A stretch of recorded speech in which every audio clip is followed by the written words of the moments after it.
Yesus datang kepadaku bukan manusia. Berarti penyesatnya siapa? Ya Paulus. Kata Yesus apa? Jangan kamu percaya. Terus kenapa Anda percaya? Kalau itu adalah Yesus. Ayo. Sebenarnya gini Bang. Sorry saya masuk ya. Ya. Aduh, jawabannya orang Kristen jangan kayak gitu. Sekarang gini, Jen, tergantung sebentar, Jen. kita. Tunggu dulu Jen. Tunggu sebentar Jen. Ya, boleh. Bang Juma ini salah. Bang Juma, di dalam Korintus Paulus melihat Yesus itu secara pribadi dipilih ya. Tetapi di dalam Matius 24 ayat 20, Matius 24 ayat 23 ini sampai ke 27, dengar ya Bang Juma, biar bertobat Bang Juma. Sebab sama seperti kilat memancar dari sebelah timur dan melontarkan cahayanya sampai ke darat. Demikian pula lah kelak kedatangan Yesus. Emangnya pada waktu Yesus datang kepada Paulus sudah kedatangan akhir zaman? Belum Bang Juma. Berarti beda bukan dia yang datang. Korintus, beda yang di sini. Begitu. Ya ayo lanjut teman-teman Kristen. Oke, saya tanggapi dulu yang ini. Saya tanggapi dulu yang ini. Yesus didatangi oleh muridnya di Bukit Zaitun. Murid-muridnya kemudian bercakap-cakap secara pribadi dengan Yesus. Kata murid, katakanlah kepada kami wahai guru, bila manakah itu akan terjadi dan apa tanda kedatanganmu? Apa tanda kedatanganmu? Yesus mengatakan, tanda kedatanganku seperti kilat menyambar dari timur sampai ke barat. Semua manusia akan melihat aku. Cahayanya bukan hanya mengelilingi satu orang, tapi cahayanya dari timur sampai ke barat. Itu tanda kedatanganku. Yang kedua, apabila aku datang, maka yang terjadi itu apa? Bintang-bintang akan berjatuhan. Itu ketika aku datang. Akan tampak tanda aku anak manusia di langit. Itu tanda ketika aku datang. Anak manusia akan nampak di langit. Dan apakah cuma 1-2 orang yang melihat? Tidak. Semua manusia akan melihat itu. Itu tanda kedatanganku. Jadi kalau aku yang datang, kiamat dunia. Kalau Anda mengatakan itu bukan Yesus, kalau Yesus yang datang pada saat itu maka kiamat. Memang betul. Justru karena tidak kiamat, maka itu bukan Yesus. Kalau Yesus yang datang di abad pertama kepada Paulus, kiamat sudah terjadi 2000 tahun yang lalu. Tapi karena yang datang bukan Yesus, tidak kiamat. Apa pesan Yesus? Jangan ente percaya. Karena kalau saya datang, bukti tanda kiamat itu berarti. Itu kata siapa? Kata Yesus loh. Iya berarti itu bukan Yesus, Bu Darni. Yesus. Dari mana Anda tahu? Sedangkan pribadi. Tidak ada pribadi-pribadi. Supaya menjadi saksi, mengabarkan Injil, meneruskan. Tidak ada. Yesus berkata, apabila ada orang berkata kepadamu, apabila ada oknum berkata kepadamu, Mesias ada di sini, Mesias ada di sana, oknum pribadi, jangan kamu percaya. Karena oknum ini akan dipakai oleh iblis sebagai nabi dia. Mesias palsu datang kepadanya dan dia akan menjadi nabi, menjadi pengajar, menjadi pembimbing manusia untuk supaya percaya kepada Mesias palsu, untuk menuhankan si palsu tadi. Makanya di data nomor 24-nya kata Yesus, sebab Mesias palsu dan nabi-nabi palsu akan muncul, dan mereka Mesias dan nabinya akan mengadakan tanda-tanda yang dahsyat dan mukjizat-mukjizat, sehingga sekiranya mungkin si Mesias palsu melalui nabi palsunya menyesatkan murid-muridku juga. Sebenarnya oke, begini Bang. Jangankan kalian, murid Yesus aja disesatkan. Murid pilihan, begini, Bang. orang pilihan aja disesatkan, apalagi kalian. Itu kata Yesus. Asal mulanya sampai apa namanya, Paulus itu dijamah Yesus melalui cahaya itu karena Paulus itu latar belakangnya sebelum itu antikristus. Dia benci akan Kristus, benci akan Yesus. Karena itu maka dia punya niat untuk membantai, membunuh semua pengikut Yesus. Nah, seiring selama apa namanya niatnya dia itu dalam perjalanannya, Yesus hadir dalam bentuk cahaya. Nah, ketika cahaya itu datang kepada dia, maka terjadilah pada dia seperti yang dikisahkan dalam itu. Nah, kita lihat setelah dia mendapatkan itu, dia punya perbedaan. Perbedaannya apa? Dari dia sebelumnya punya niat jahat untuk membunuh, pada akhirnya dia bertobat. Buktinya beberapa kali dia dipenjara karena dia mewartakan kebenaran. Nah, kita bisa tahu setelah dia bertobat berarti dia berbuat baik. Itu berarti benar-benar dia mengikuti sang kebenaran. Nah, kalau kita melihat lagi ke Nabi, jika ada pun Nabi, saya tidak bisa, ini apa, saya cuma mengisahkan. Nabi Muhammad, sebelum dia menjadi Nabi, diangkat menjadi Nabi oleh kalian, dia punya istri cuma satu. Tapi setelah dia jadi Nabi, dia punya istri lebih dari satu. Nah, sebelum dia jadi Nabi, dia tidak mendapatkan harta hasil rampasan perang. Tapi setelah dia jadi Nabi, 1/5% dari harta rampasan perang buat dia. Nah di situ kan ada perbedaan. Masa apa namanya, kalaupun Allah menyertai dia, so kenapa dia malah lebih kejam dari itu tindakannya? Nah sedangkan Paulus setelah dia menemukan hal itu, dia bertobat, bahkan di penjara beberapa kali keluar masuk penjara, tapi dia masih mau berjuang karena yang dia berjuang itu benar adanya. Nah, sedangkan bicara soal kedatangan Yesus secara fisik itu pada akhir zaman, di mana dia akan datang seperti yang dikisahkan tadi dan akan disaksikan oleh semua di kolong langit. Sedangkan tadi yang Yesus datang berupa cahaya kepada dia, itu adalah sentuhan kasih Yesus kepada dia untuk kembali bertobat. Sebagai konsep di situ. Karena begini bang, kenapa di Kristen ini tergantung kita. Sorry, ini tergantung kita bagaimana menafsirkan kitab. Tapi kalau kita menafsirkan dengan ini, sedangkan gini, di Quran dia harus butuh hadis untuk menafsirkan Quran. So, jika Quran itu diturunkan atau firman Allah, kenapa harus ada hadis? Nah, itu kan konsepnya. Tergantung. Baik. Kemana-mana Anda ngomong, lanjut. Paparan Anda itu layak dikasih aplaus dulu. Ya, luar biasa, bah. Mantap sekali. Wah, keren. Saya jadi merinding gitu loh. Merinding saya. Ternyata ada orang bisa menyesatkan dengan pola seperti itu. Gini, dengarkan saya baik-baik. Dengarkan. Di dalam Lukas 21 nomor 8, ketika ditanya oleh murid-muridnya, "Guru, ya paman, apakah tandanya kalau itu akan terjadi?" Apa jawab Yesus? "Waspadalah supaya kamu jangan disesatkan. Sebab banyak orang akan datang dengan memakai namaku dan berkata, akulah dia. Dan saatnya sudah dekat. Jangan kamu mengikuti mereka. Penyesat akan datang memakai namaku dan berkata, akulah dia, akulah Mesias, akulah Kristus. Saatnya sudah dekat. Bukan di abad ke-7. Jangan kamu mengikuti mereka." Lanjut, di data yang sama. "Tetapi sebelum semua itu, sebelum penyesat itu datang memakai namaku, sebelum penyesat itu berkata, akulah Kristus, kamu akan ditangkap dan dianiaya. Kamu terlebih dahulu akan diserahkan ke rumah-rumah ibadah dan penjara-penjara. Dan kamu akan dihadapkan kepada raja-raja dan penguasa-penguasa oleh karena namaku." Hei, saudara San, saya mau tanya, yang datang menangkap, menyiksa, memenjarakan murid-murid Yesus itu Nabi Muhammad atau Paulus? Jawab!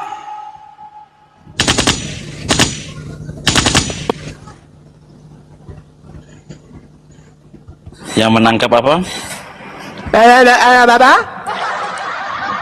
Ini bicara soal begini, Pak. Jangan dulu kerasukan. Saya ulang. Yang menangkap, yang memenjarakan, yang menganiaya, yang menyerahkan mengantarkan murid-murid Yesus ke rumah ibadatnya orang Yahudi?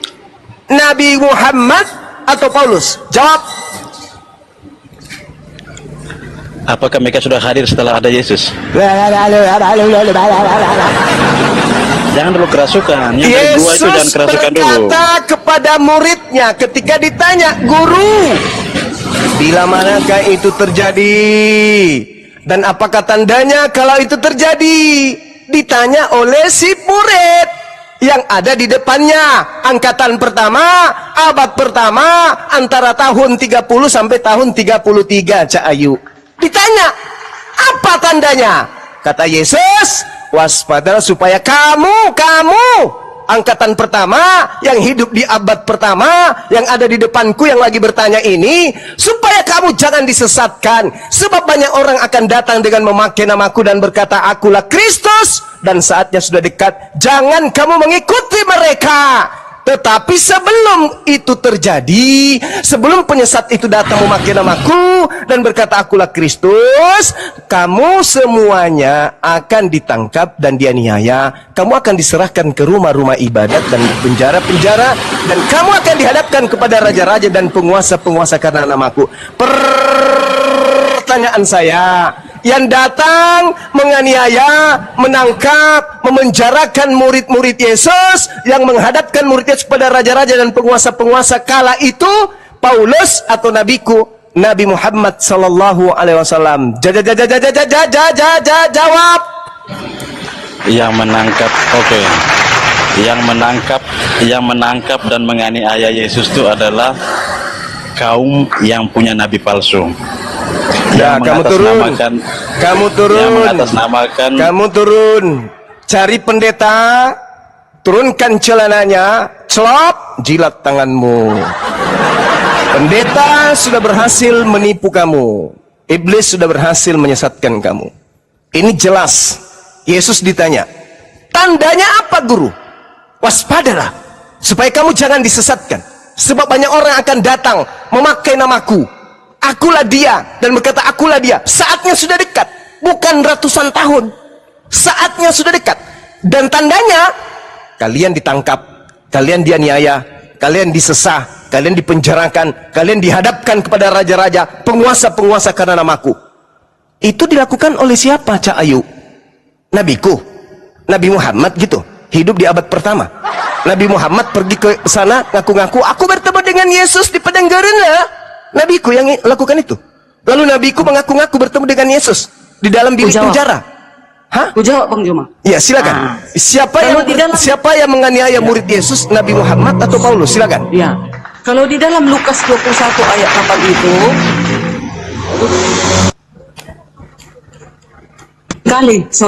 Nah, di dalam Lukas 21 ayat 8 itu, di sini waspada itu waktu itu Paulus sebelum dia bertobat. Nanti ini juga nubuatan, nanti juga kelak di akhir zaman yang menuhankan Yesus bisa dicengkel matanya. Nah itu sama kan, Bang Cuma, nubuatan juga ini kelak juga seperti itu, yang akan menyembah dia, mengatasnamakan dia adalah Tuhan dan Juru Selamat. Yesus adalah Tuhan dan Juru Selamat, akan diseket kelak.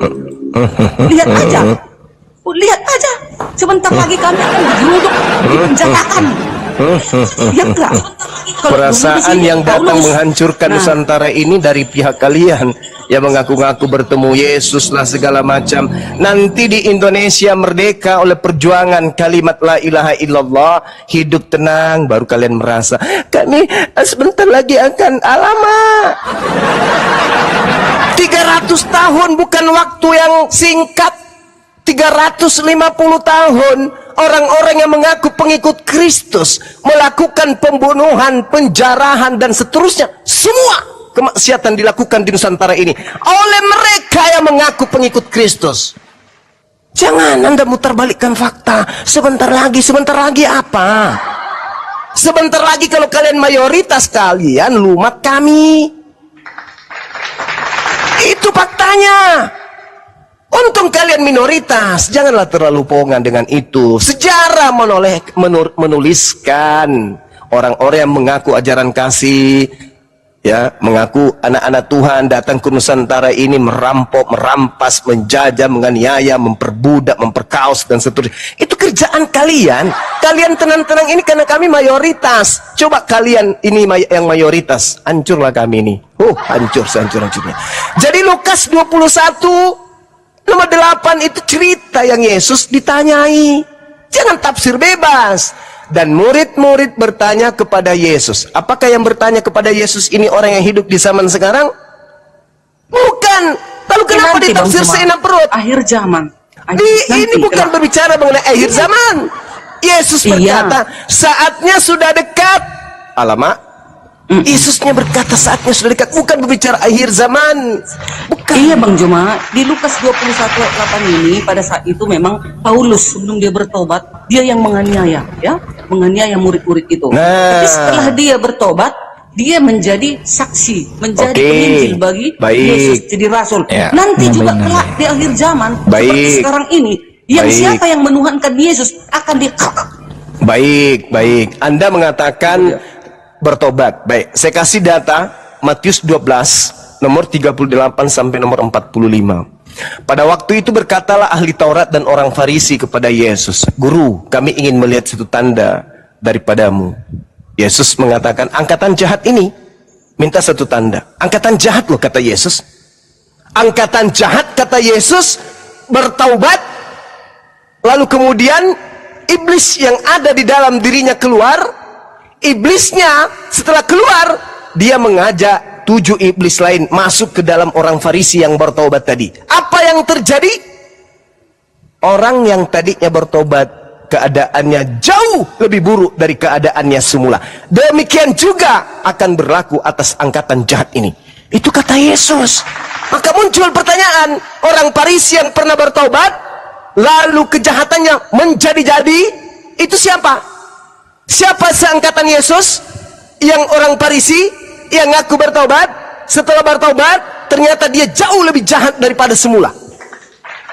Kalau tadi dia hanya membunuh fisik, setelah dia mulai kerasukan 8 iblis dalam tubuhnya, dia bukan hanya membunuh fisik, dia juga membunuh roh dan akal manusia. Siapa dia? Kalau cuma membunuh fisik, itu kejahatannya belum maksimal. Tapi kalau sudah akal yang dia bunuh, sudah rohaninya manusia dibunuh, maka dia sama halnya mengajak manusia untuk mati kekal di dalam api neraka. Siapa pelakunya? Siapa pelaku yang mengutuk hukum Tuhan? Siapa pelaku yang mengajarkan menyembah kepada Kristus? Siapa pelaku yang menganggap bahwa Tuhan datang inkarnasi menjadi daging? Siapa pelaku yang mengatakan bahwa dosa-dosa manusia itu akibat daripada dosa Adam di Gan Eden? Siapa manusia satu ini? Kata Yesus, orang Farisi seangkatan dengan dia angkatan jahat, dan dia adalah oknum yang kerasukan 8 iblis di dalam dirinya. Ada enggak orang yang mengaku ada iblis di dalam tubuhku untuk menggocok aku? Ada enggak? Ada enggak oknum pendiri agama yang mengatakan aku diutus iblis ke dalam diriku supaya iblis itu menggocok aku? Ada enggak? Ada dong. Jadi kalau Anda mengatakan Paulus bertobat, apanya yang bertobat? Kalau Paulus itu bertobat, maka Paulus akan mendengarkan Matius 19, jangan kau membunuh. Tapi ternyata Paulus, hasil pembunuhan inilah yang dijual kepada orang Roma dan Yunani sampai ke Indonesia. Cuma setelah Paulus bertobat, adakah ayat yang mengatakan Paulus pernah membunuh, mencuri, berzina, bercabul? Oke, baik. Ketika Yesus berbicara mengenai penyesat, apakah Yesus membicarakan tentang hal yang Anda sebutkan? Melakukan pencabulan, bla bla bla bla dan seterusnya. Adakah iblis melakukan pencabulan? Tidak ada iblis melakukan pencabulan. Apakah berarti iblis itu baik? Tidak. Sekarang yang dikatakan penyesat itu adalah mengaku Kristus. Berarti apapun yang dilakukan setelah itu, si Kristus akan menutupi kejahatannya dengan melakukan sesuatu yang baik menurut pandangan manusia. Sekarang permasalahannya adalah, kalau itu bukan Paulus, Lalu siapa yang dinubuatkan Yesus akan menyesatkan banyak orang? Mana orang banyak yang disesatkan oleh Kristus ini? Ada enggak? Di dalam Matius 23 nomor 15, celakalah engkau wahai orang Farisi, celakalah engkau wahai ahli kitab, celakalah engkau wahai orang munafik. Engkau menjelajahi daratan, menyeberangi lautan, mentobatkan orang menjadi pengikutmu, dan setelah dia menjadi pengikutmu, kau jadikan dia menjadi orang neraka, dan 2 kali lebih jahat daripada engkau sendiri. Pertanyaannya, siapa orang Farisi yang meninggalkan Yerusalem, menyeberangi lautan, menjelajahi daratan, mentobatkan orang menjadi pengikutnya? Dan ternyata pengikutnya menjadi orang neraka, dan pengikutnya menjadi 2 kali lebih jahat daripada dia sendiri. Itu siapa? Ku jawab. Silakan.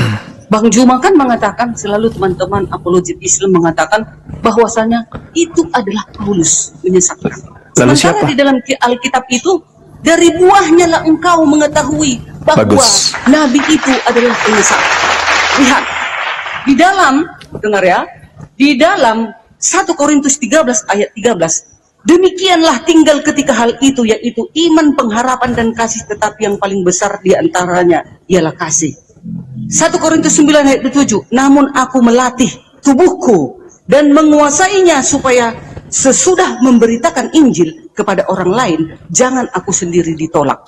Kami umat Kristen, kami tidak ada satupun melihat kejahatan Paulus setelah dia bertobat. Dari buahnya, kelakuannya selalu dia melakukan, menguduskan dirinya. Dia tidak pernah berzina, dia tidak pernah bercabul, dia tidak pernah membunuh selama dia penginjilan. Dia menjauhkan semua kekotoran-kekotoran itu supaya penginjilannya tidak dicakapkan orang. Ada ayatnya. Ini 1 Korintus 9 ayat 27. Namun aku melatih tubuhku dan menguasainya supaya sesudah memberitakan Injil kepada orang lain, jangan aku sendiri ditolak.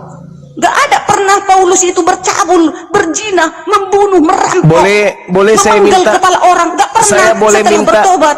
Saya boleh minta sejarah lengkap hidup Paulus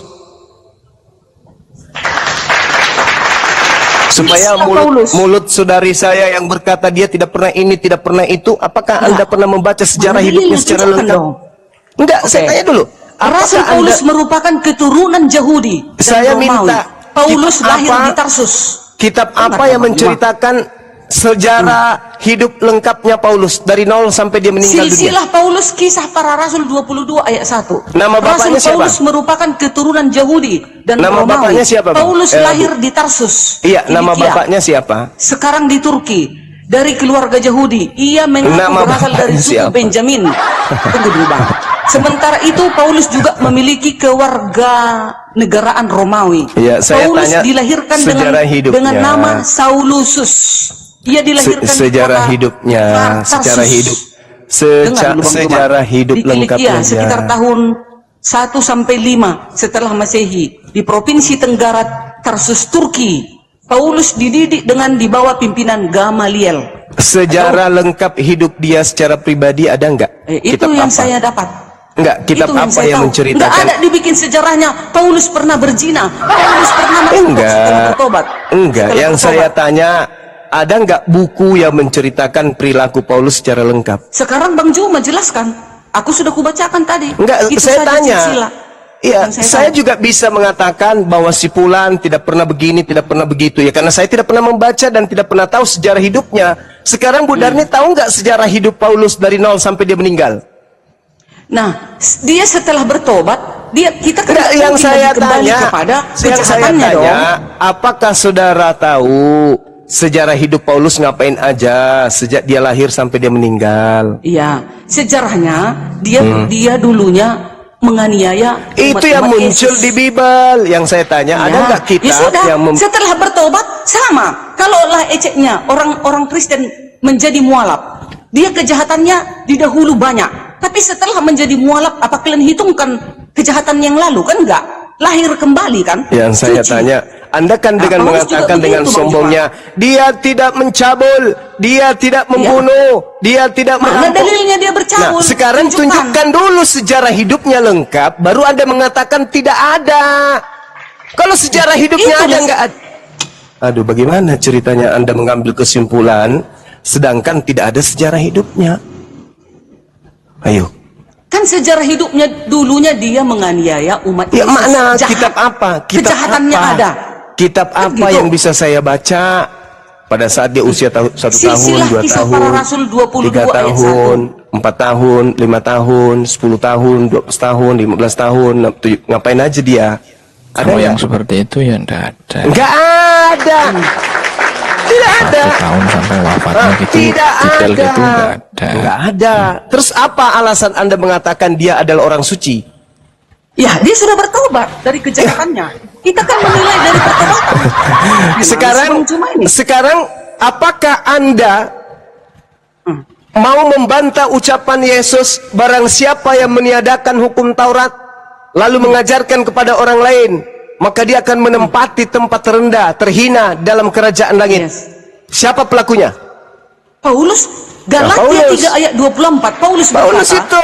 hukum Taurat penuntun bagi kamu sampai Yesus datang. Nah, Mana ada yang sementara dibatalkan? Yesus mengatakan Taurat itu sampai langit dan bumi ini lenyap. Mana yang betul? Memang Paulus juga mengatakan hukum Taurat itu penuntun bagi kamu sampai Yesus datang. Galatia 3 ayat 24. Itu kan kata Paulus. Nah, Yang di Yesus Efesus sudah itu datang belum? dibatalkan dan dipersatukan di dalam Yesus. Yesus sudah datang Itu. belum? Sudah datang Yesus. Kenapa Hukum tidak Taurat kiamat? itu dipersatukan. Kenapa tidak Dipersatukan di kiamat dalam kalau dia Yesus. sudah datang? Hah? Kenapa tidak kiamat kalau dia sudah datang? Dia datang. Loh, berarti sudah Setelah kiamat. kelahirannya itu dia datang. Belum akhir zaman itu Bang Loh, Juma. Yesus Itu kesalahan Bang Juma mengatakan selalu. kalau aku yang datang itu akhir kehidupan. Belum, dia kedatangannya ke bumi ini untuk ada misinya, Aduh. misi penyelamatan. Kedatangan kedua kali belum datang Bang Juma. Lah, Dia belum berarti datang akhir kedatangan zaman. yang keberapa yang datang Belum. kepada Paulus itu kedatangan yang keberapa? Belum akhir zaman itu, makanya Bang Juma salah. Astagfirullahalazim. Belum akhir Berarti zaman itu. Waktu kedatangan Paulus kedatangan Yesus kepada Ya, Paulus silakan yang belum lain. akhir Ampun zaman. saya kalau orang tak Makanya berakal Bang begini. Juma salah. Silakan.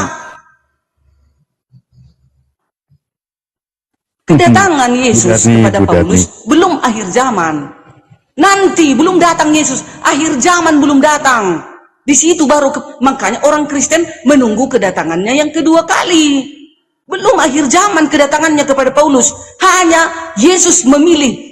Korintus 1 Budarni. Korintus 9 ayat 15. Artinya menurut, oke sebentar guru kami lagi istirahat. Artinya menurut Budarni di situ Yesus turun berkali-kali. Pertama dia datang Iya. sewaktu kelahirannya di dalam Matius 1 Pertama ayat dia datang, 18. terlahir, hidup Terlahir. 33 tahun. Iya. Ya, dia Itu. terlahir datang hidup 33 tahun di muka bumi ini. Nah, Yes. Yesus menubuatkan kedatangan dia kedua kalinya. Betul? Yes. Belum datang. Syukur. Belum. Nah, belum datang. Kalau Belum. dia belum datang kedua kalinya, berarti yang datang yang mengaku bertemu Yesus itu adalah bohong. Yang datang itu secara pribadi Yesus memilih Paulus. Nah, kalian yang salah. Lah, berarti sudah Aduh. datang kedua kalinya. Belum, itu belum akhir zaman. Itu memilih. Yesus memilih secara pribadi. Dia memilih Paulus rasulnya Kedatangan Yesus untuk menuntun kedua Paulus kalinya. agar penginjilan Budarni ke ini berbagai paham nggak sih bangsa. poinnya? Itu dia. Budarni, Oh, Yesus mengajarkan sebelum dia terangkat ke langit. Ajaran firman dari Tuhan sudah disampaikan semua oleh Yesus.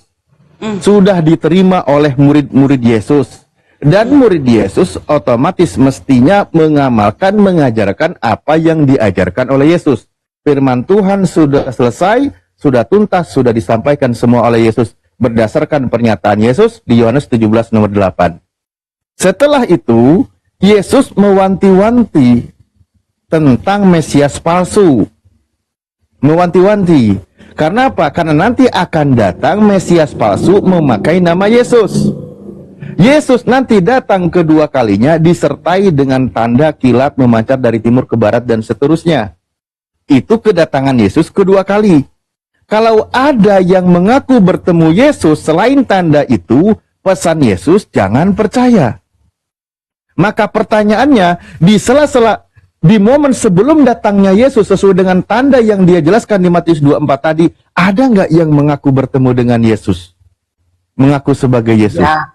Iya. Sewaktu Yesus mendatangi Paulus, belum akhir zaman, Bang Alif. Nah, Itu artinya secara di situ, pribadi Yesus memilih. Sama seperti Bu Yuni. Bu Yuni pernah didatangi Yesus. Bu Yuni. Iya, itu belum akhir zaman. Kenapa Bu Yuni dijadikan dalil? Bu Darni, Bu Yuni pernah bersaksi didatangi Yesus. Alamak. Bu Yuni pernah bersaksi didatangi beres Yesus. ini. Bahunya dipegang Yesus. Aduh. Bisa, Yesus kapan saja bisa datang. Tapi Bu akhir Darni, zaman Bu belum. Darni. Kedatangan kedua kali Yesus Oke. belum terjadi. Ketika Bu Darni, ketika Kedatangan definisinya beda, ketika Penampakan ketika dan Bu Yuni kedatangan. mengaku Bang, bertemu diam dengan dulu, Yesus, gantian dulu sebentar, Bang, pencari ilmu, diam dulu, Bang. ketika siapa tadi? Bu Yuni mengaku bertemu dengan Yesus, berdasarkan pesan Yesus, itu suruh percaya atau jangan percaya? Percaya dong, itu kan secara pribadi. Malahan saya rindu datangi Yesus. Pesan Yesus jangan percaya. Ini kalau akhir zaman, Bang Alif, akhir zaman. Ini belum akhir zaman. Astagfirullahaladzim. Lukas Gimana sih kalian 21 ini? nomor 8. Lukas 21 nomor 8 itu sangat jelas pernyataan Yesus. Baca coba Bu Darni. Lukas 21 nomor 8. Waspadalah. Ya ini sama paralel, betul. Sama itu. Di sama. sini ini Ya. sama poinnya, kalimatnya sama. Waspadalah supaya kamu jangan disesatkan, sebab banyak orang akan datang dengan memakai namaku dan berkata, akulah dia, dan saatnya sudah dekat, janganlah kamu mengikuti mereka. Pesan Yesus, akan ada banyak orang mengaku bertemu dengan Yesus. Pesan Yesus, jangan kau ikuti. Pernyataannya jangan diikuti. Itu pesan Yesus, benar gak? Ya, tapi ada pesan yang lain, Bang. Iya, itu pesan untuk akhir zaman. Kalau ada mengaku aku ada di padang gurun, jangan kau Waktunya percaya. sudah dekat dan saatnya sudah dekat. Ini kata Yesus. Iya, Coba ada yang baca itu deh. nubuatan Biar itu saya tidak nubuatan, dibilang nubuat. orang. Itu Nah, iya, nubuatan ke depan nubuatan. itu, ke depan. Ini belum terjadi. Oke. Akhir zaman Nah, belum terjadi loh, Bang Alif. Bu Darni, nubuatan Yesus ini ketika Yesus terangkat ke langit atau bukan? Peristiwanya. Itu peristiwa pada saat itu.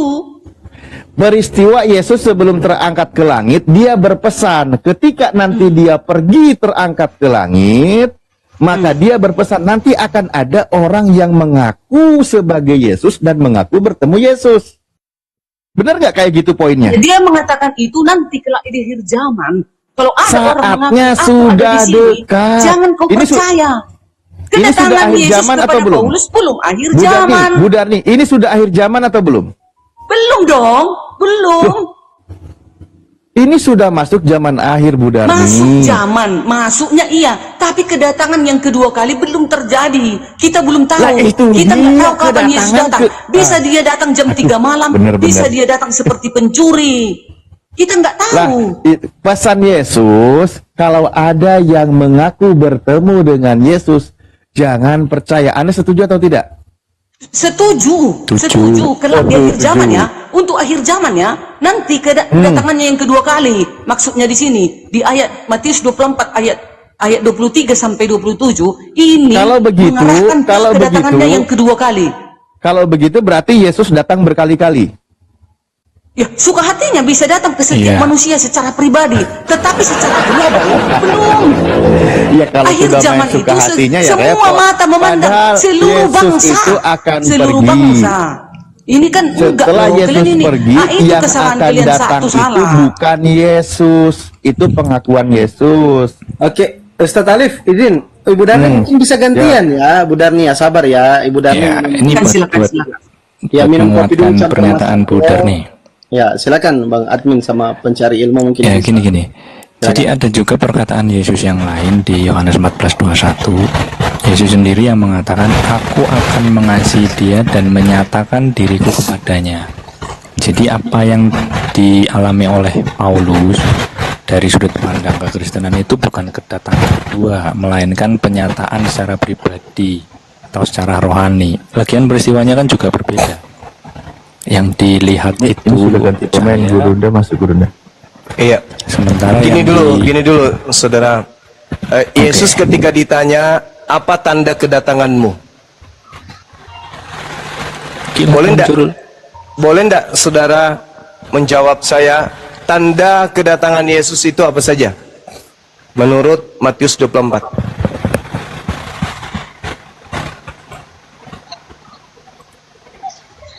Kilat memancar dari Kilat. timur ke barat. Nah, selain daripada itu, kata Yesus percaya atau jangan percaya?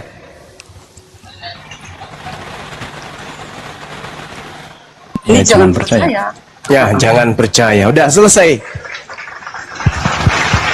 Jadi kalau ada yang Kan Paulus mengaku akhir zaman atau enggak?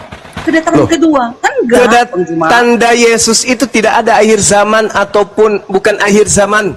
Intinya, kalau Yesus datang hari ini, maka yang menjadi akhir zaman hari ini, betul? Baca dulu nih. Demikian pula lah kelak kedatangan anak manusia. Iya, Kelak, saya tahu. Kelak nanti kedatangan yang kedua kali. Iya, saya tahu. Kalau Yesus datang hari ini, maka hari ini kiamat. Kalau hari ini datang dia kiamat dong. Oke, kalau yang Tapi untuk datang, dunia ya, oke, tapi semua melihat, semua oke, melihat. Oke, kalau dia datang 2000 tahun yang lalu, kapan kiamat?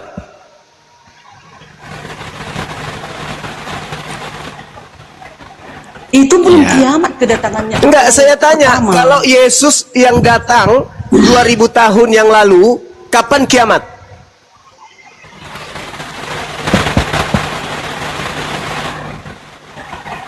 Ya belum kan, Loh, tanda-tandanya belum. enggak, maksud saya, kalau Yesus dia datang dengan tanda itu 2000 tahun yang lalu, kejadian kiamatnya itu kapan? Ya waktu itu toh Nah, sekarang tanda itu ada nggak datang 2000 tahun yang lalu? belum ada. Nah, berarti yang datang siapa? Ya itu secara Secara apa? Secara garambang. Kedatangan akhir zaman. pribadi. Lah, kalau Secara dia pribadi. datang, saudara, kalau dia yang datang 2000 tahun yang lalu, maka 2000 tahun yang lalulah akhir zaman itu. Tapi karena dia bukan dia yang datang 2000 tahun yang lalu, maka tidak bisa disebut 2000 tahun yang lalu itu akhir zaman. Karena belum datang, bukan dia yang datang. Kata Yesus, tanda kedatanganku ya akhir zaman. Kalau aku datang 2000 tahun yang lalu, 2000 tahun lalu itulah akhir zaman. Tapi karena bukan aku yang datang 2000 tahun yang lalu, maka belum akhir zaman itu. Jadi yang datang, selain daripada aku yang datang membawa tanda akhir zaman, itu bukan aku, jangan kamu percaya. Oke, mungkin sedikit ada yang kurang Bang Suma. Jadi Silakan. kalau orang Kristen begini, kita percaya ada kedatangan kedua, ada menyatakan diri. Menyatakan diri ini misalnya nih, Yesus yang mengatakan aku akan mengasihi dia dan menyatakan diriku kepadanya di Yohanes 14:21.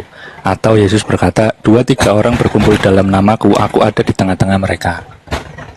Jadi ada sesuatu yang disebut menyatakan diri, tapi bukan kedatangan kedua. Kedatangan kedua itu spesial peristiwanya. Dan tanda-tandanya misalnya pada waktu itu akan diserah. Pada waktu itu kamu akan diserahkan supaya disiksa dan kamu akan di-PN dan akan dibenci. Jadi ketika orang Kristen sudah mulai dibenci, diserahkan kepada orang, nah itu tanda-tanda pertama. Dan ada lagi juga tanda yang banyak orang akan, ya ini kalau berdasarkan Alkitab ya, di 24 itu yang ayat 10, banyak orang akan murtad dan mereka akan saling menyerahkan dan saling membenci. Banyak nabi palsu akan muncul dan menyesatkan banyak orang. Nah jadi banyak tanda-tanda besar dulu baru kedatangan kedua. Sedangkan yang terjadi di Paulus itu adalah pernyataan diri. Saya kedatangan kedua, begitu Bang.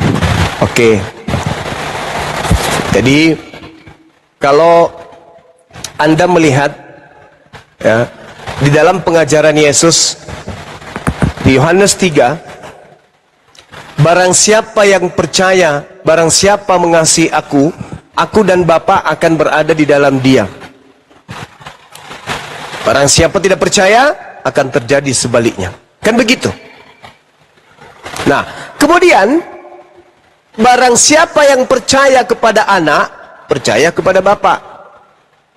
Dan barang siapa yang percaya kepada Bapa dan percaya kepada anak, aku dan Bapa akan berada bersama-sama dengan dia. Aku bersama dengan dia. Pertanyaannya, apakah itu berarti Bapak juga ada di dalam murid-murid Yesus? Yes. Wujudnya? Tidak. Tapi ajarannya. Jadi yang dimaksud di dalam data yang saudara bawa, Yohanes 14 nomor 21 itu, ketika Yesus berkata bahwasanya siapa yang memegang perintahku dan melakukannya, dia mengasihi aku. Berarti yang dimaksud aku menyertai di situ adalah perintahku, menyertai mereka. Sama seperti pengakuan Yesus di dalam Yohanes 8:29, Bapa tidak membiarkan aku seorang diri, melainkan Bapa menyertai aku. Bukan berarti Bapa itu ada di dalam diri Yesus, wujudnya, hakikatnya enggak. Tetapi yang menyertai Yesus adalah ajaran Bapa, firman Bapa yang datang kepada Yesus, yang senantiasa membuat Tuhan berkenan kepada Yesus. Yohanes 14 jelas nomor 21, barang siapa memegang perintahku, perintah, maka aku akan bersama dengan dia. Perintah, ketika perintah Yesus tidak dipegang, perintah Yesus ditinggalkan, maka Yesus tidak ada di situ. Kalau ada orang yang menegakkan perintah-perintah Yesus, maka Yesus ada di situ. Itu maksudnya, bukan berarti Yesus datang, enggak. Jangan Anda anggap Yesus itu makhluk roh, seperti hantu, enggak. Jadi, nasihat Yesus dalam Matius 24 itu tolong sekali lagi, dipahami dengan baik, jangan diplesetkan. Andai saja kata Yesus, ada orang berkata ada Yesus di sini, ada Yesus di sana, tanpa ada tanda-tanda, kata Yesus, jangan kamu percaya. Apa akibatnya kalau percaya? Ya ini jadi Kristen. Manusia jadi Tuhan, Tuhan jadi manusia, manusia mati terkutuk, Tuhan kemudian mati secara terkutuk, Tuhan kemudian menjadi tumbal. Segala macam tetebenge yang muncul setelah kalian percaya kepada Kristus yang datang kepada Paulus tersebut. Paulus membimbing kalian menjadi seperti ini. Apakah orang Yahudi percaya kepada Paulus? Tidak. Kenapa Kristen dan Yahudi berbeda? Ya karena Kristen ini dibimbing oleh penyesat itu. Apa buktinya? Kan Yesus mengatakan jangan kamu percaya. Orang Kristen percaya. Orang Yahudi percaya enggak? Enggak. Kalian yang percaya, silakan jadilah kalian Kristen. Orang Yahudi percaya enggak? Enggak. Makanya mereka enggak jadi Kristen. Kami pun enggak percaya ketika ada sosok mengaku akulah Yesus yang kau niaya. Kami umat Islam tidak percaya. Kenapa? Karena Yesus pun di dalam kitab saudara mengatakan bahwasanya jangan percaya kalau ada yang mengaku bertemu dengan aku. Sebab kalau aku yang datang, tanda-tanda akan menyertai. Matahari menjadi gelap, bulan tidak bercahaya, bintang berjatuhan, kuasa langit berguncang, nampak aku di tengah langit, seluruh manusia meratap, seluruh manusia akan melihat aku. Apakah itu sudah terjadi? Belum terjadi. Kalau begitu, yang mengaku bertemu Yesus jangan kau percaya, karena aku datang dengan tanda-tanda.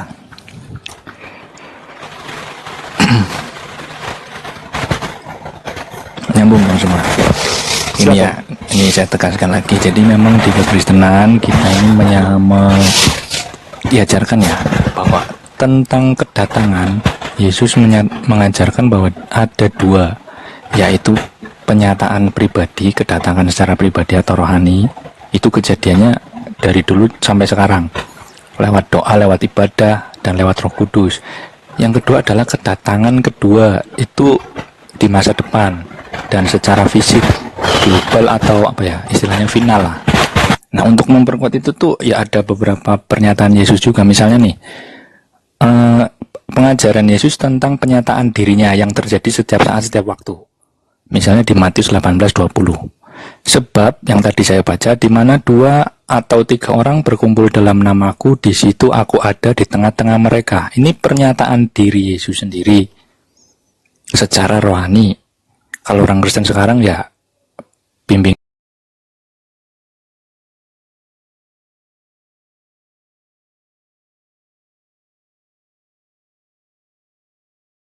kehadiran secara rohani melalui Roh Kudus. Yesus hadir saat Misalnya orang Kristen berdoa, bersekutu, atau menyembah, dan terjadinya berulang-ulang secara pribadi, termasuk apa yang dialami oleh Paulus ini, disebut penyataan diri secara pribadi. Sedangkan yang Bang Suma maksud di Matius 24:30 itu kedatangan kedua. Dan teksnya juga jelas kok, mereka berarti semua orang, bukan pernyataan secara pribadi. Semua orang, ini sifatnya global, akan melihat. Semua orang melihat anak manusia, jadi ada wujudnya. Anak manusia datang di atas awan-awan, dari awan-awan di langit dengan segala kuasa dan kemuliaannya. Dan ini berbeda dengan yang tadi, kenampakan secara pribadi atau rohani. Kalau yang di Matius terjadinya satu kali, yaitu di akhir zaman. Sifatnya universal, karena semua orang melihat. Dan ini ya, dari apa yang tadi saya sampaikan, mestinya sudah bisa membedakan. Ada dua yang diajarkan Yesus tentang kedatangannya. Kedatangannya secara pribadi, rohani, dan kedatangan yang kedua secara fisik, yaitu di akhir zaman. Begitu Bang Suma. Oke. Jadi kami umat Islam, atau janganlah umat Islam, saudara, ketika Anda mengingat kedua orang tua Anda menghadirkan mereka. Ketika Anda mengingat seseorang, Anda menghadirkan orang tersebut. Bukan berarti orang tua Anda datang kepada Anda dalam bentuk roh. Bukan. Tetapi Anda sedang menghadirkan beliau dalam benak saudara. Inilah yang diterangkan kemudian oleh Matius 18 nomor 20. Anda memaknai seakan-akan yang datang itu Yesus dalam bentuk roh. Kagak. Yang dimaksud Matius 18:20 di situ, itu adalah firman, perkataan, ajaran Yesus. Sebab di mana 2 orang 3 orang berkumpul dalam namaku, maksudnya dalam ajaranku, emos, anoma, ajaranku, perkataanku, perkataan yang mengatasnamakan diriku, maka di situ ada aku. Di situ aku ada di tengah-tengah mereka. Bukan berarti dia datang dalam bentuk sosok roh. Bukan itu yang dimaksud. Kalau Anda ingin kemudian mengatakan Matius 18 nomor 20 sama yang dialami oleh Paulus, tolong sekarang juga Anda ke lapangan, aku ingin lihat. Tolong hadirkan Yesus di situ dalam bentuk cahaya, dan aku ingin lihat bro admin buta lalu pingsan kemudian seperti orang kena epilepsi. Silakan Anda buktikan kalau Anda mengutip Matius 18 nomor 20 sama kejadiannya terhadap Paulus. Tidak, Bung. Yang datang kepada Paulus itu iblis. Coba sekarang Anda berkumpul sama orang Kristen, hadirkan Yesus. Apakah ada cahaya datang menyelimuti kalian? Apakah ada kemudian di antara kalian mencari buta? Apakah ada kalian kelopak-kelopak, kerasukan? Nggak ada itu. Yang dimaksud Matius 18:20 menghadirkan Yesus dalam bentuk pengajarannya, bukan sosok hantu yang datang. Sedangkan yang terjadi di Paulus itu setan. Lukas 10:18, aku melihat setan jatuh dari langit dalam bentuk cahaya. Sedangkan Yesusnya membedakan, kalau aku yang datang cahayanya bukan untuk satu orang. Cahayanya dari timur sampai ke barat seperti matahari. Semua manusia akan melihat. Apakah itu terjadi kepada Paulus? Tidak. Anda beralibi, Anda berasumsi. Oh ada bang, Matius 18:20, barang siapa yang berdoa dalam namaku, aku akan hadir di situ. Oke, silakan Anda lakukan, praktekkan itu. Anda akan mendatangkan Yesus. Anda akan mengingat dia. Ingatan Anda tertuju kepada Yesus. Tapi tidak ada juga cahaya dari langit menyertai Anda, bukan? Jangan lebay kayak Paulus. Nggak ada juga Anda buta kan 3 hari. Nggak ada juga kemudian kayak orang kerasukan setan, Anda langsung kelepek-kelepek jatuh ke tanah kan? Enggak kan? Enggak sampai segitu kan? Enggak kan? Berarti yang dimaksud Matius 18:20 berbeda dengan kejadian yang terjadi terhadap Paulus.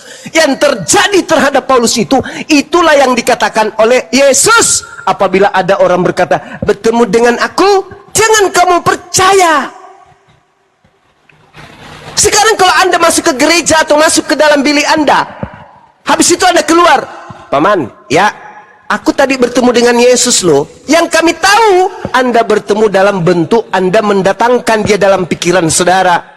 Tidak datang dalam bentuk hantu. Aku Yesus. Bukan kayak gitu kan? Itulah yang minta Yesus dihindarkan.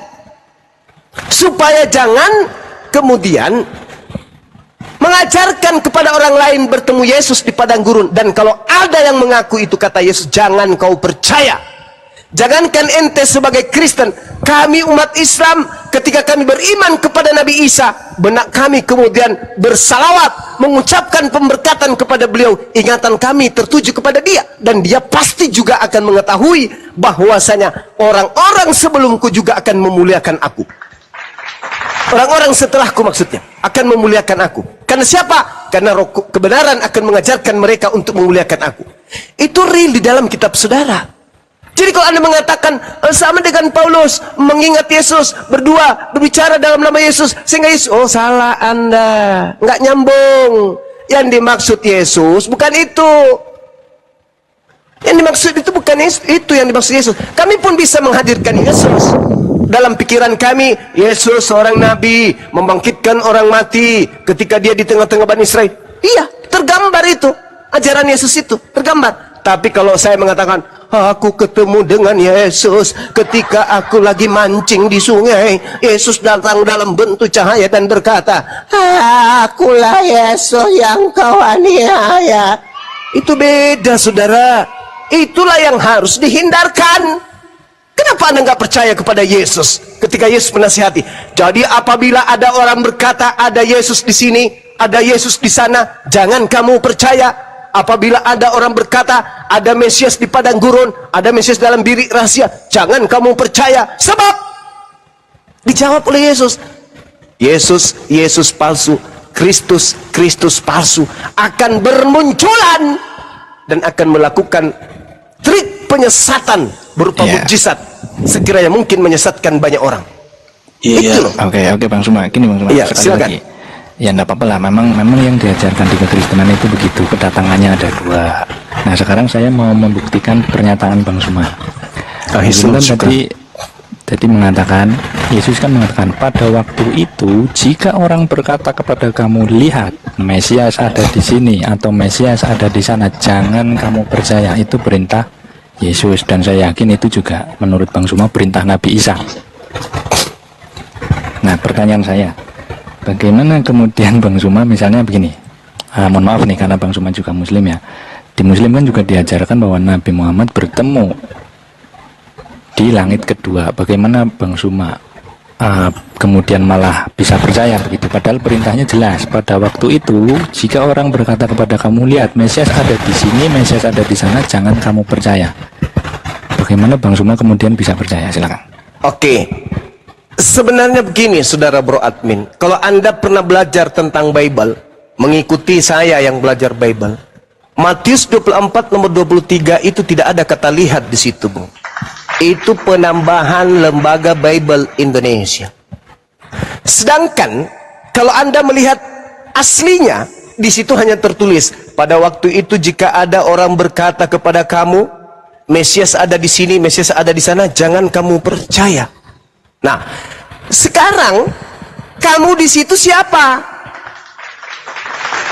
Kan Yesus ditanya oleh orang-orang Farisi yang ada di Bukit Zaitun.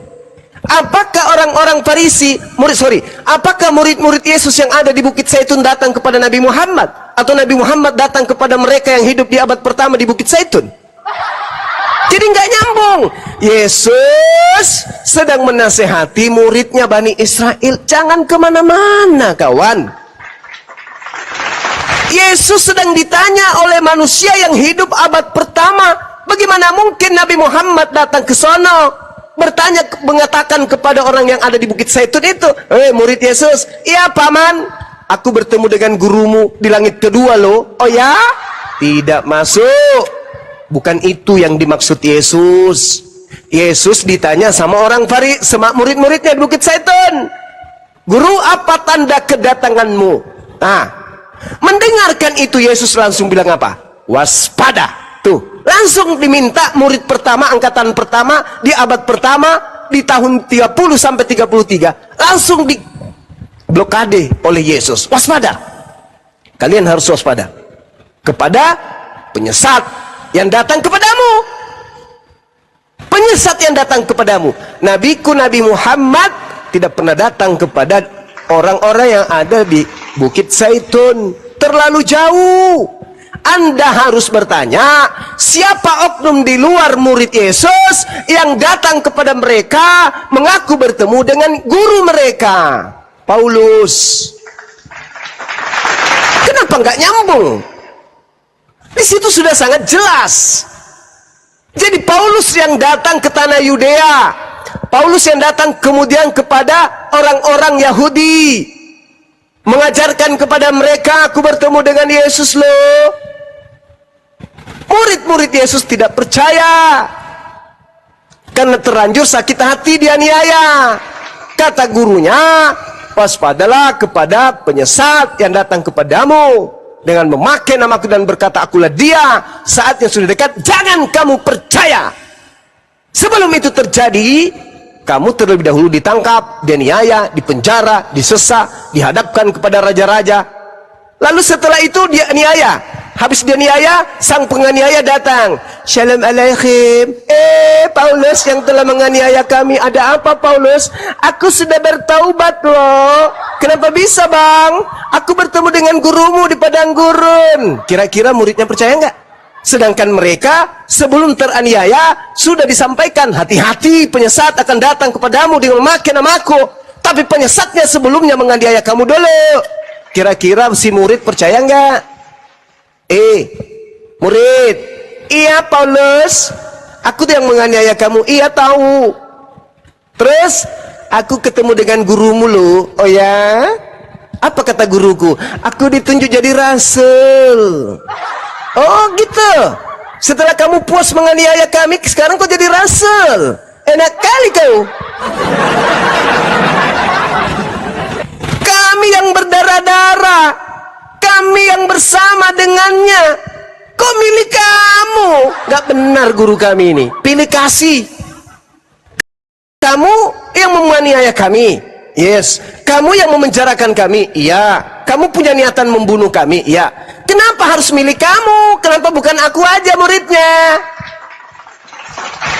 Kenapa harus kamu? Jangan-jangan yang datang ke kamu itu bukan guru kami. Karena guru kami mengatakan, waspadalah kepada penyesat yang datang kepadamu dengan memakai namaku dan berkata, akulah Kristus. Jangan kamu percaya. Maaf Paulus, silakan kamu jual agamamu keluar Yahudi. Di sini nggak laku. Kami sudah mendapatkan nasihat kuat dari guru kami. Apabila ada orang berkata bertemu dengan guru kami, berkata bertemu dengan guru kami di padang gurun, di padang pasir, di padang ujung pandang, kata guru kami, jangan kamu percaya. Maka Paulus enyahlah daripada kami. Akhirnya Paulus menulis surat.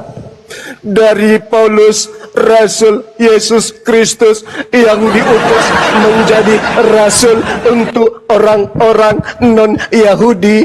Aku diutus untuk orang-orang yang tidak bersunat. Kenapa aku menulis surat begini? Karena orang-orang Yahudi dan orang-orang bersunat tidak percaya aku. Kenapa tidak percaya aku? Karena mereka mendapatkan amanah dari gurunya. Jangan percaya kepada Paulus. Maka yang percaya hanya orang-orang non-Yahudi. Lahirlah Kanyoli. Orang Kanyoli yang percaya kepada Paulus. Orang Yahudi tidak percaya karena mereka memegang amanah guru mereka. Itu fakta, itu real. Makanya orang Yahudi tetap Yahudi, tidak menjadi aliteng. Itu saudara. Sedangkan kalian bukan murid Yesus. Hei bro admin, ya paman, aku ingatkan kepadamu ya bro admin. Apa paman? Ketika nanti kamu bertemu orang mengaku bertemu dengan aku di padang gurun, mengaku bertemu dengan aku dalam bilik penjara, jangan kamu percaya ya. Iya paman. Maka ketika Paulus datang membawa suratnya, ketika saudara bro admin pernah mendengarkan langsung dari Yesus, jangan percaya kepada oknum yang membawa namanya bertemu dengan dirinya di padang gurun dan dalam bilik penjara, maka bro admin akan mengatakan, sorry lah ya, aku tidak percaya deh. Guruku sudah mengatakan kepadaku, jangan kamu percaya. Tetapi karena Bro Admin ini bukan Bani Israel, bukan murid Yesus, bukan kemudian yang mendapat mandat untuk berhati-hati kepada Paulus, kepada orang yang mengaku bertemu dengan Yesus di padang gurun, maka Bro Admin justru berjuang mati-matian agar orang ikut-ikutan percaya kepada Paulus yang mengaku bertemu dengan Kristus di padang gurun. Sorry ya, kami lebih percaya kepada Yesus. Nah, begitu. Silakan saudara Kanjoli. Saudara Bro Admin atau siapapun itu, silakan. Ya, jadi jangankan Katolik, jangankan orang Kristen, jangankan Paulus atau Yesus, orang Yahudi itu nggak percaya sama Yesus, nggak mengakui Yesus sama sekali, orang Yahudi. Jadi kalau penilaian saya, coba kita lihat dari buahnya aja. Kalau memang dia penyesat, Paulusnya ini, ya kita lihat aja dari buahnya. Dan silakan di compare, atau Bang Suma belum baca kisah lengkap tentang Paulus, Saulus setelah dia bertobat. Apa buahnya pengajar palsu kata Yesus, Bang? Saya tidak baca aja apa, silakan di compare apa dari segi humanis, dari segi sosial. Ya, bagaimana mungkin orang mau percaya kalau tidak kemudian dia menempelkan kejahatannya dengan kebaikan? Orang bisa terperdaya dengan kebaikan-kebaikan yang dia lakukan demi untuk melancarkan aksi. Apa gunanya kalian melakukan 1000 kebaikan kalau yang Anda sembah itu bukan Tuhan? Apa gunanya? Ingat saudara, ingat. Di dalam Matius 7 nomor 15, agar Yesus mewaspadakan murid-muridnya kepada nabi palsu. Dan nabi palsu itu